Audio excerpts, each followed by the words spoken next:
আসসালামু আলাইকুম প্রিয় দর্শক, আপনাদের সম্মুখে আরও একটি নতুন ডিজাইনের প্যান্ডেল নিয়ে আসতেছি। তো প্যান্ডেলটি আপনারা দেখে থাকেন। তো এটা করিডোর দেখেন, করিডোর দিয়ে আমি প্যান্ডেলের ভিতরে প্রবেশ করতেছি। তো প্যান্ডেলের করিডোর দিয়ে আমি ভালো করে সাজাইছি। আর এটা গেট দেখতে পারতেছেন, গেটের সামনে ময়ূরের পাখার মতো কীরকম ডিজাইন বানিয়ে দিচ্ছে। আর এই যেটা করিডোরের ভিতর দিয়ে আমি আবারও প্রবেশ করতেছি। দেখেন এই যে করিডোরের উপরে যেটা সিলিং আছে, সিলিংটার ডিজাইন খুব ভালো ডিজাইন, ভালো পরিমাণে ডিজাইন করে দিয়েছে। আর ওইটা হলো আপনার বসা প্যান্ডেল দেখেন ছাতি সিস্টেম, একদম কি সিস্টেমের, একদম কোচনি কাপড় মেরে একদম ভালো ডিজাইনের তৈরি করে দিয়েছি।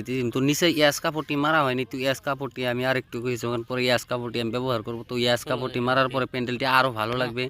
তো এখন খাওয়া দাওয়ার যেটা রুম আছে, আমি খাওয়া দাওয়ার রুমটা আমি আপনাদেরকে দেখাই দিতেছি। তো সেইটাও দেখে থাকেন। এই যে আমি খাওয়া দাওয়ার রুমে আসলাম, দেখেন। তো এই প্যান্ডেলটি তৈরি করেছিলাম আমি বাগমারা শহর। তো দেখেন আমি কত সুন্দর করে খাওয়ার রুমটা সারাইছি। তো নিচে এস কাপড়টি মারা হয় নাই। তো এস কাপড়টি আর কিছুক্ষণ পরে আমরা এস কাপড়টি মেরে নেবো। তো এস কাপড়টি মারার পর আরও অনেক সুন্দর লাগবে। তো নিচে যেটা ফাঁকা দেখতে পারতেছেন, এই ফাঁকাটি দেখা যাবে না।